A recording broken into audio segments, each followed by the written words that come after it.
Si tu veux être l'acteur principal de ta vie, si tu veux être la personne qui prend des décisions, si tu veux être la personne qui fait des choix et qui les assume, cette vidéo est pour toi. Nombreux parmi nous vivent dans un rêve. Et je pense qu'il est temps d'en finir avec ce rêve-là. Pourquoi on pense que c'est les autres qui doivent tout faire pour nous? Pourquoi on pense que c'est l'État qui doit tout faire pour nous? Pourquoi on pense que c'est nos parents qui doivent tout faire pour nous? D'abord, parlant des parents, ils en ont assez fait. Tu es venu au monde, ils se sont occupés de toi. Pour ceux qui ont eu la chance de partir à l'école, tu as été scolarisé, tu as grandi, ils t'ont nourri, ils t'ont logé. Je pense que rien que pour ça, nous les devons beaucoup. Nous les devons énormément de choses pour ça. À un certain âge, on trouve qu'on est trop jeune pour passer à l'action, pour faire certaines choses. Mais tu n'es plus un gamin. Et quand tu n'es plus un gamin, c'est à toi maintenant de donner à ton tour. Tes parents, ils ont fait ce qu'ils pouvaient faire. Ils se sont privés de certaines choses pour toi. Ils ont passé des nuits blanches. Ils ont fait des sacrifices pour toi. Donc c'est maintenant à toi de les donner. Donc quand tu penses que c'est ta vie et que tu dois faire tout ce que tu veux, tu dois penser à ces personnes-là. Même quand tu n'es pas motivé, même quand tu n'as pas envie de passer à l'action, pense à ces personnes-là. Pense au sacrifice. Et sache que tu n'es pas seul. Il y a des gens derrière toi. Il y a des gens qui comptent sur toi. C'est vrai, tu ne peux pas leur rendre ce qu'ils t'ont donné. Mais tu dois faire de ton mieux. Maintenant, c'est à toi de jouer. Vas-y, provoque la chance. Crée-toi des opportunités. Et je le répète, tu n'es plus un gamin. Et pour ceux qui pensent que c'est l'État qui doit tout faire pour eux, je me demande si je te pose la question de savoir combien de personnes sont dans cette position. Combien de personnes attendent que l'État fasse quelque chose pour elles. Combien de personnes sont encore assises en attendant le miracle de l'État. Tu penses que l'État t'aime plus que toi-même? Non, non, non, non. La personne qui t'aime le plus, c'est toi. L'État ne va pas faire ce que tu ne fais pas pour toi. L'État ne va pas faire des sacrifices à ta place. C'est à toi de jouer. Vous savez quoi?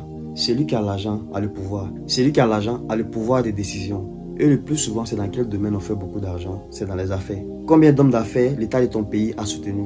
Combien d'hommes d'affaires tu vois être propulsés par l'État? Combien d'hommes d'affaires ont été construits par l'État de ton pays? Posons-nous les réelles questions. Tout ce que l'État veut de toi, c'est de t'éduquer et de te mettre dans un système qu'il contrôle. C'est vrai, on nous dit de partir à l'école pour être éduqué, par la suite avoir un emploi et gagner de l'argent. Mais parlons réellement et honnêtement. Dans nos écoles, combien de fois on nous parle de l'argent? Combien de fois on nous parle de richesse? Combien de fois on nous parle de la création d'entreprises? Mais à la place, qu'est-ce qu'on fait? On nous apprend des matières comme le secrétariat, la comptabilité, la communication, le marketing.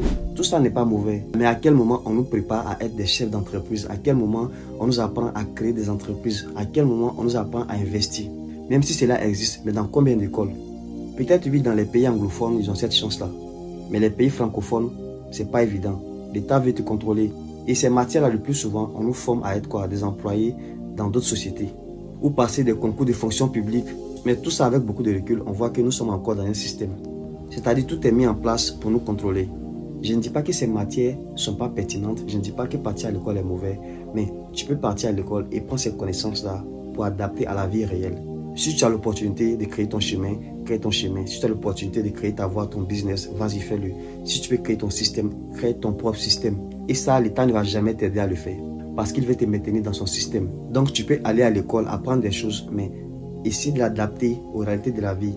Adapter à ta personnalité, adapter à tes objectifs, adapter à ce que tu veux faire. Honnêtement, je ne sais pas pour vous, mais je ne sais pas à quel moment on a cette liberté-là. Depuis on est petit, on va à l'école. De la maternelle, tu vas faire l'école primaire, tu vas aller au collège. Après le collège, tu vas aller à l'université. Pour ceux qui vont à l'université, après l'université, tu vas trouver un travail. Mais à quel moment on a cette liberté-là? Parce que lorsqu'on est petit, lorsqu'on va à l'école, on se dit que lorsqu'on aura un travail, on sera libre. Et après tout ce parcours-là, quand tu commences à travailler, tu te rends compte que cette liberté-là était une illusion. Parce qu'il n'y a pas vraiment de liberté. Parce que là encore, tu vas consacrer tout ton temps à ton travail. Et après ça, souvent on se dit que bon, quand je vais finir de travailler, je vais profiter de ma liberté. Mais à quel moment, à quel âge tu vas profiter de ta liberté? Quand tu n'auras plus de force? Quand tu n'auras plus d'énergie? Moi, honnêtement, je me pose beaucoup cette question-là. Et il est bien souvent de se poser ces questions-là. Beaucoup de personnes se posent ces questions trop tard dans la vie. C'est quand elles font un bilan à un âge avancé, elles voient qu'elles n'ont pas vraiment eu de liberté. Elles n'ont pas profité de leur vie. Moi, je suis convaincu que chacun a un rêve. Chacun a sa définition du bonheur. Retiens une seule chose. La vie que tu veux, ce n'est ni l'État, ni tes parents qui vont te la donner. À toi d'aller la chercher.